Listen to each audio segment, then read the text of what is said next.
नमस्कार, मैं हूं सौरभ त्रिपाठी। इंडिया न्यूज देख रहे सभी दर्शकों का बहुत बहुत स्वागत है।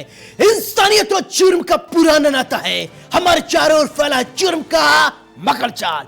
ऐसे में कौन कहां हो जाए शातिर का शिकार और किसके लिए जारी हो जाए मौत का फरमान। इतना नहीं, मिटा दिए जाते हैं जुर्म के सारे सबूत। जुर्म दर जुर्म, कत्ल दर कत्ल जारी है अपराध की दुनिया का काला कारोबार। लेकिन हम आपको सच दिखाएंगे, क्योंकि कहीं होता है रेप तो कहीं होती है लूट सरेआम। हो सकता है आपके शहर में वो अपराधी बेखौफ घूम रहा हो, इसलिए आपको सावधान करने के लिए हम लेकर आए हैं हर जुर्म की पूरी दास्तान। आपको दिखाएंगे अपराधी का चेहरा खूंखार, जिसने मचा रखा है हाहाकार।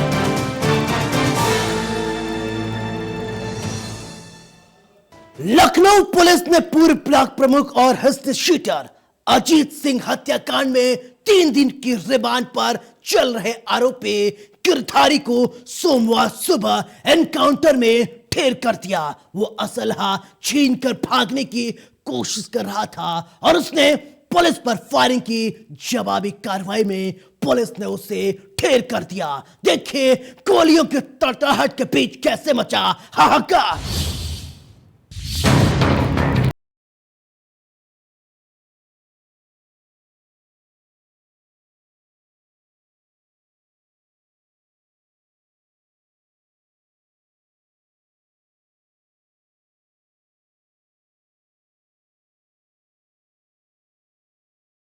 कुख्यात शूटर गिरधारी मुठभेड़ में ढेर।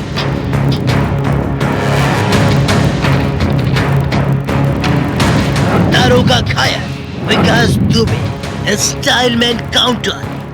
लखनऊ के विभूति खंड में हुई थी हत्या।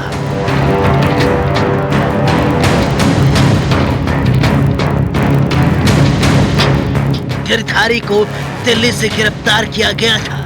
अपराधी कितना भी शातिर क्यों न हो, वो कानून के हाथों नहीं बच सकता है। राजधानी लखनऊ की बहुचर्चित विभूति खंड इलाके में मोहम्मदाबाद गोहाना के अजीत सिंह हत्याकांड का मुख्य आरोपी शूटर गिरधारी पुलिस मुठभेड़ में मार गिराया गया। गिरधारी 3 दिन के रिमांड पर लाया गया था। पुलिस अभिरक्षा से फरार होने की कोशिश में सोमवार को सुबह करीब 3 बजे मार गिराया गया। रिमांड के दौरान गिरधारी ने कबूला कुंटू सिंह और सफेद पोश का पूरा कनेक्शन बताया।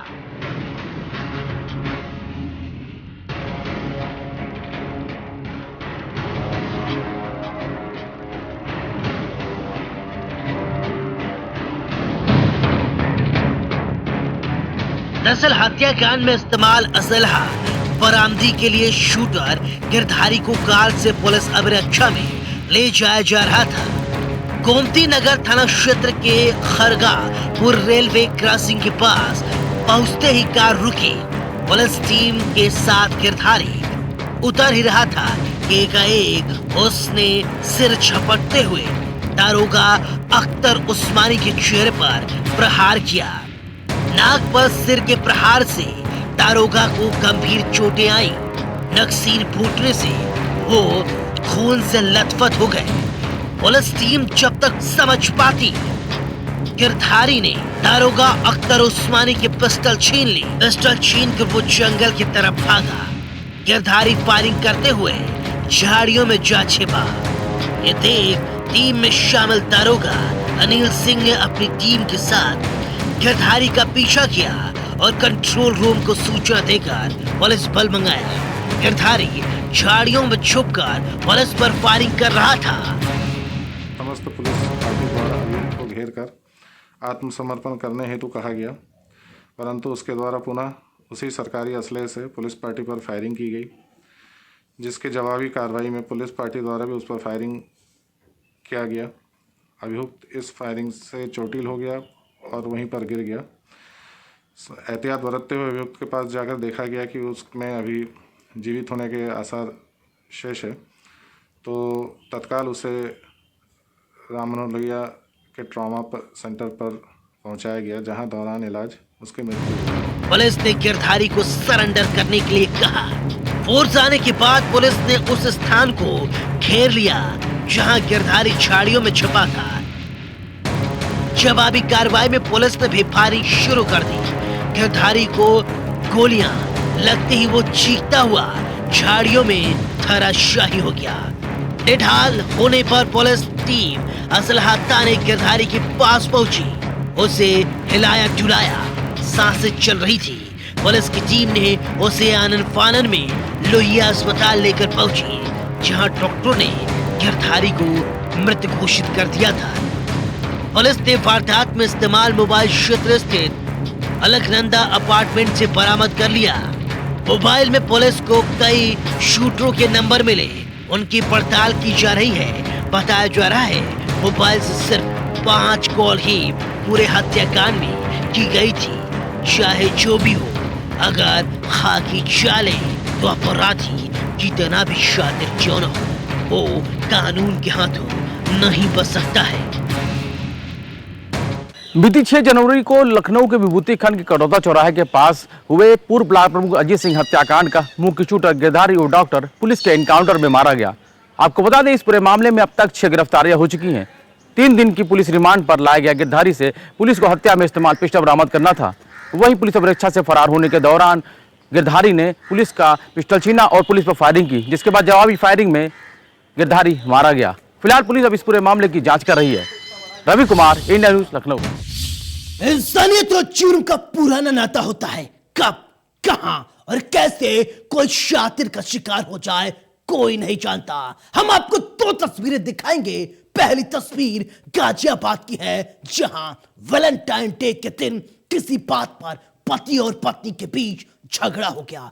बात इतना ज्यादा आगे बढ़ जाए कि किसी ने सोचा नहीं। पति ने आपस में विवाद किया और पति ने पत्नी को मौत के घाट उतार दिया। दूसरी तस्वीर मुरादाबाद की है। युवती की किसने हत्या की और इस हत्या से कैसे मचा हाहाकार, ये रिपोर्ट देखिए।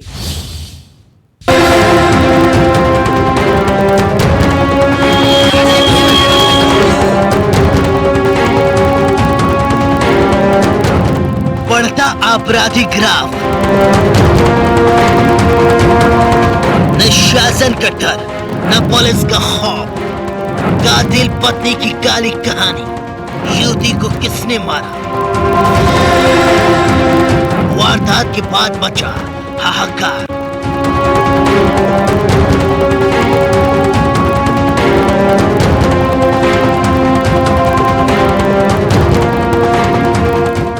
इंसानियत और जुर्म का पुराना नाता है। कब, कहां और कैसे कोई शातिर का शिकार हो जाए कोई नहीं जानता। आपके टीवी स्क्रीन पर 2 तस्वीरें दिखाई दे रही हैं। पहली तस्वीर गाजियाबाद की है, दूसरी तस्वीर मुरादाबाद की है, जहां हत्या से हाहाकार मचा हुआ है। चलिए इन दोनों तस्वीरों के बारे में आपको एक एक करके बताते हैं। गाजियाबाद के वैशाली इलाके में पत्नी ने पति पर चाकू से हमला कर दिया और खुद के हाथ के नस काट ली। वारदात में पत्नी की मौत हो गई, जबकि पति अस्पताल में जिंदगी और मौत की लड़ाई लड़ रहा है। वैशाली सेक्टर 5 के फ्लैट में रहने वाले देवजीत दत्ता ऑनलाइन कंपनी में काम करते हैं। वो यहाँ वैशाली के सेक्टर 5 में पत्नी पूजा और 10 साल के बेटे के साथ रह रहे थे। वैलेंटाइन के दिन किसी बात पर पति और पत्नी के बीच झगड़ा हुआ। बात इतनी ज्यादा बढ़ गई कि किसी ने नहीं सोचा था। जानकारी के मुताबिक किचन में रखे चाकू से पत्नी पूजा पर हमला करने के बाद देव ने सुसाइड की कोशिश की। पुलिस अब इंतजार कर रही है पति देव को होश आए, मामले की तफ्तीश शुरू की जाए। आज कौशाम्बी थाना क्षेत्र के वैशाली सेक्टर 5 में पति पत्नी एक साथ फ्लैट में रहते थे। पति ने पत्नी को मार दिया है और अपना भी नस काट करके सुसाइड करने का प्रयास किया है। मौके पर आके देखने पर पता चला कि इसके द्वारा सुसाइड नोट भी लिखा गया है।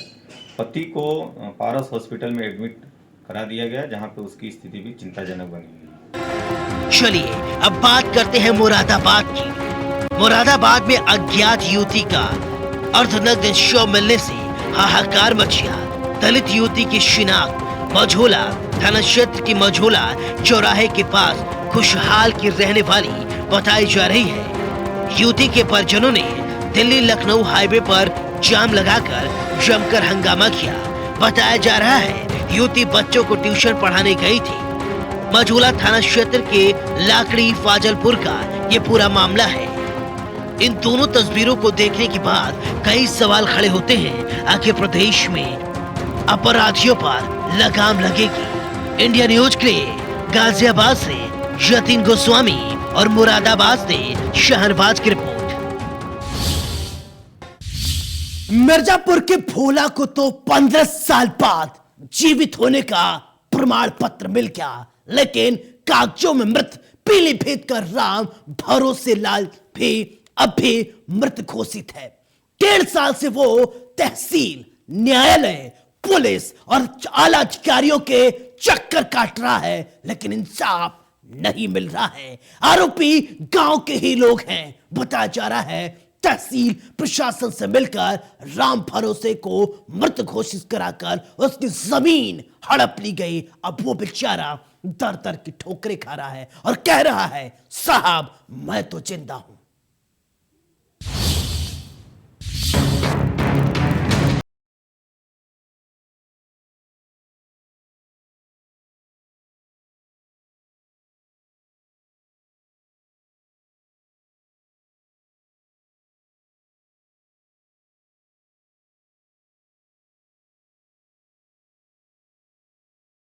से लाल राम भरोसे, मैं कोई भूत नहीं हूं। मैं आप जैसा ही हूं। सरकारी कागजों में साहब ने मुझे मार दिया।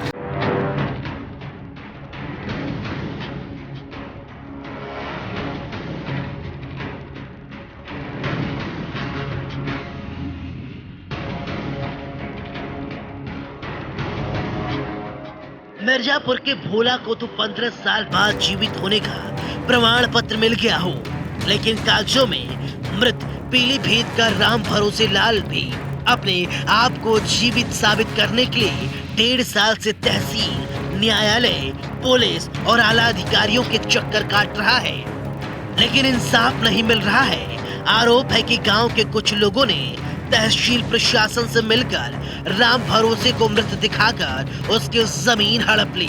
जी हाँ, पीलीभीत की फिसलपुर तहसील में मैं जिंदा हूँ चीखता ये शख्स फिसलपुर तहसील के ढकवारा गांव का राम भरोसे लाल है। ऐसा लगता है कि इनका मामला राम भरोसे हो गया है, क्योंकि अधिकारी की चुप्पी तो यही बता रही है।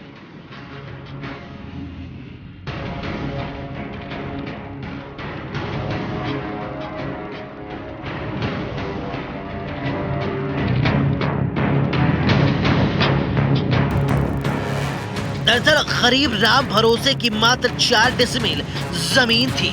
आरोप है कि गांव के ही रहने वाले हरिशंकर, गंगाराम, गंगाधर, श्यामचरण और शिवदेई ने लेखपाल और कानूनगो से मिलकर राम भरोसे को मृत दिखाकर दिनांक 30 जुलाई 2012 को अपने नाम से विरासत करा ली। राम भरोसे को इस पूरी करतूत का 14 नवंबर 2019 को जब पता चला, जब उसकी खतौनी निकलवाई गई। खतौनी में राम भरोसे मृत घोषित किया गया था। उसकी जमीन गांव के हरिशंकर और उसके भाइयों के नाम करा दी गई थी, जिसके बाद करीब राम भरोसे का संघर्ष शुरू होता है और आज 1.5 साल बीत जाने के बाद भी राम भरोसे पर किसी का नजर नहीं गया है। राम भरोसे की जिंदगी राम भरोसे ही है। मेरा मामला ये है सर कि मैं तहसील बीसलपुर का ग्राम ढकवारा का मैं रहने वाला हूँ। मेरी ज़मीन दूसरे लोगों ने नाम करवा ली है और मैं दुनिया में घूम रहा हूँ। लेखपाल, काने गोए, तहसीलदार, हर जगह मैं घूम रहा हूँ। SDM के साहब के कई चक्कर लगा चुके हैं। मैं पूरा दिन हो जाता है मेरे को, और उसके बाद मैं पीलीभीत गया हूँ SP साहब के यहाँ। मेरी कोई सुनवाई नहीं हो रही है। ये ग्राम ढकवारा के जो राम भरोसे लाल, उनको मृत दर्शा दिया गया है और इस मैटर में एक FIR भी दर्ज हुई है थाने में। कार्रवाई के लिए बेचारा इधर उधर भटक रहा है, लेकिन उसकी कोई सुनने वाला नहीं है। ऐसी स्थिति में जो मृत व्यक्ति है अपने आप को जीवित साबित करने के लिए दर दर की ठोकरें खा रहा है। राम भरोसे बीसलपुर तहसील प्रशासन से लेकर न्यायालय पुलिस प्रशासन के चक्कर लगा रहा है, लेकिन इंसाफ नहीं मिल रहा है। आरोपी राम भरोसे को जान से मारने की धमकी दे रहे हैं। राम भरोसे ने 4 महीने पहले आरोपियों के खिलाफ कोतवाली बीसलपुर में रिपोर्ट भी दर्ज कराई है, लेकिन पुलिस ने भी मामले को दबा दिया है। तहसील, कचहरी, वकील, पुलिस के रोज चक्कर लगाना राम भरोसे की मानो किस्मत में लिख गया हो और दिनचर्या बन गया हो। हमने जब डीएम से इस बारे में बात करने की कोशिश की और उन्होंने कार्रवाई की बात कही, लेकिन कैमरे पर कुछ भी बोलने से इनकार कर दिया।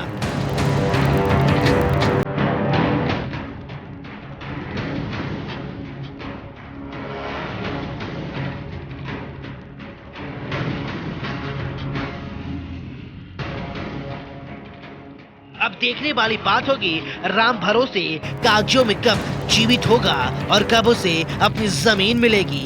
इस घटना के बाद उन जिम्मेदार लोगों पर भी सवाल खड़े होते हैं। आखिर एक जिंदा इंसान को मृत घोषित क्यों कर दिया गया? क्या पैसों के लालच में कोई अपना ईमान इतना बेच सकता है, किसी इंसान को दर दर भटकने पर मजबूर कर देता हो? सवाल तो उन बाबुओं पर भी उठता है जिन्हें एक जिंदा आदमी नहीं दिखाई देता है। न जाने कौन सा चश्मा लगाकर साहब बैठे हैं कि जिंदा आदमी की पुकार नहीं सुनाई दे रही है। खैर, अब देखने वाली बात होगी कब राम भरोसे लाल साहब की नजरों में जिंदा होता है। इंडिया न्यूज के लिए पीलीभीत से विभव शर्मा की रिपोर्ट। हम आपको एनसीआर की एक ऐसी तस्वीर दिखाएंगे, एक ऐसी कॉलोनी दिखाने जा रहे हैं जहां रहने वाले हर शख्स डर इनको रहता है। ये डर के साए में जीने को मजबूर है। कहीं भी ये इमारत ताश के पत्तों की तरह भर कर गिर न जाए। गाजियाबाद के तुलसी निकेतन इलाके की बात हम कर रहे हैं। दिल्ली के नंद नगरी के पास गाजियाबाद के भोपुर बॉर्डर पर बसी ये कॉलोनी जर्जर हो चुकी है, लेकिन न इस तरफ शासन की निगाह है न प्रशासन, कोई नहीं देख रहा है।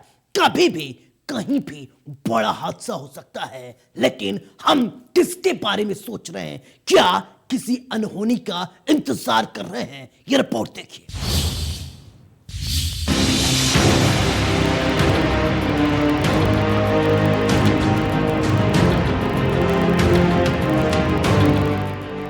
आज हम आपको एनसीआर की एक ऐसी कॉलोनी दिखाने जा रहे हैं जहां रहने वाले हर शख्स खौफ के साए में जी रहा है। इस कॉलोनी को देखकर आप समझ जाएंगे कि यहाँ की इमारतें कभी भी ताश के पत्तों की तरह बिखर सकती हैं। जी हाँ, आपकी टीवी स्क्रीन पर दिख रही तस्वीर गाजियाबाद के तुलसी निकेतन इलाके की बताई जा रही है। दिल्ली के नंद नगरी के पास गाजियाबाद के भोपुर बॉर्डर पर बसी ये कॉलोनी जर्जर हो चुकी है।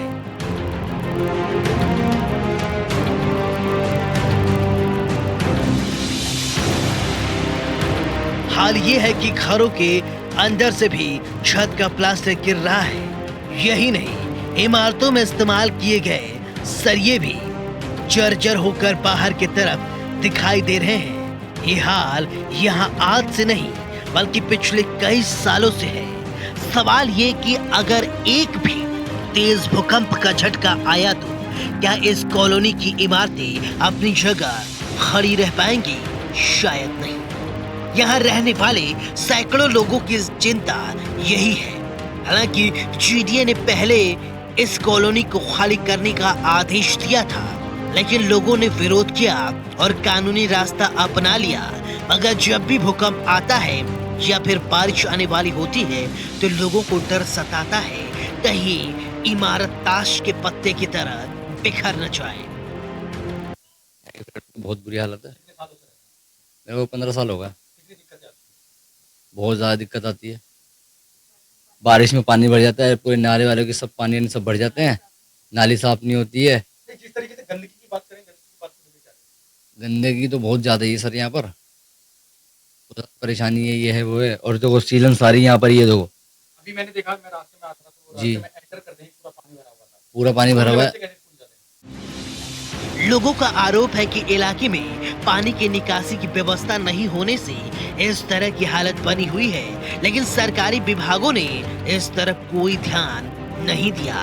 बारिश आने पर लोगों के घरों के अंदर तक पानी भर जाता है।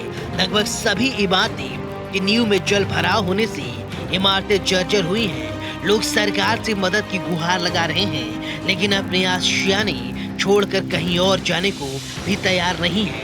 ऐसे में सैकड़ों जिंदगियों पर अब ये खतरा मंडरा रहा है। अब देखने वाली बात होगी कि प्रशासन इस तरफ कब ध्यान देती है। इंडिया न्यूज के लिए गाजियाबाद से जतिन गोस्वामी की रिपोर्ट। शामली जिले में अज्ञात बदमाशों ने किसान की गोली मारकर हत्या कर दी। किसान को किसने मारा ये पता नहीं। आखिरकार प्रदेश में अपराधी इतने बेखौफ क्यों हो गए हैं? क्या अपराधियों में पुलिस प्रशासन का डर भय खत्म हो गया है? क्यों पुलिस को खुली चुनौती दे रहे हैं अपराधी? ये रिपोर्ट देखिए।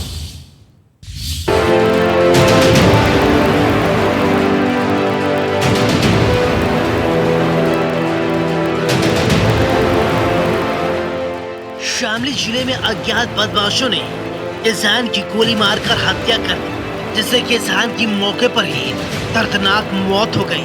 बदमाश वारदात को अंजाम देकर फरार हो गए। मृतक किसान आवारा पशुओं की पहरेदारी पर खेत में गया था, जहां पर अज्ञात बदमाशों ने किसान को मौत के घाट उतार दिया। घटना की जानकारी स्थानीय लोगों ने मृतक के परिजनों को दी। वहीं पुलिस भी हत्या की सूचना मिलते ही मौके पर पहुंची और शव को कब्जे में लेकर वैधानिक कार्रवाई शुरू कर दी। दरअसल मामला शामली जिले के आदर्श मंडी थाना क्षेत्र के गांव मुंडेट का है। मुंडेट के जंगलों में रहने वाले पवन कुमार का शव उसी के खेत में मिला। पवन कुमार के अज्ञात बदमाशों ने सिर पर गोली मारकर हत्या कर दी। घटना की जानकारी पड़ोसी किसान ने मृतक के परिजनों को दी। वहीं सूचना मिलते ही मौके पर पहुंची पुलिस ने शव को कब्जे में लेकर पोस्टमार्टम के लिए भेजा और मामले की तफ्तीश शुरू कर दी। वहीं इस मामले में मृतक किसान के परिवार का कहना है कि पवन का किसी से कोई वाद विवाद नहीं हुआ था और रात के समय वो खेत पर पशुओं को भगाने के लिए गए थे।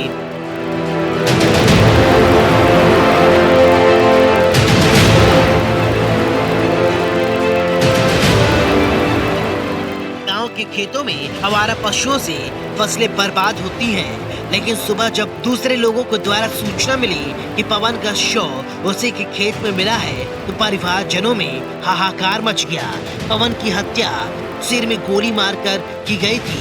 अज्ञात बदमाश पवन की गोली मारकर हत्या करने के बाद फरार हो गए थे। रात को हमारा भाई खेत पे वो चक्कर मारने का था, जब खेत में भी यार बुजुर्ग बढ़ जाते हैं तो हमारे को आ जाएगा 12-1 बजे तक बैठे रहे घर भी सारे के सारे पूरे परिवार ही।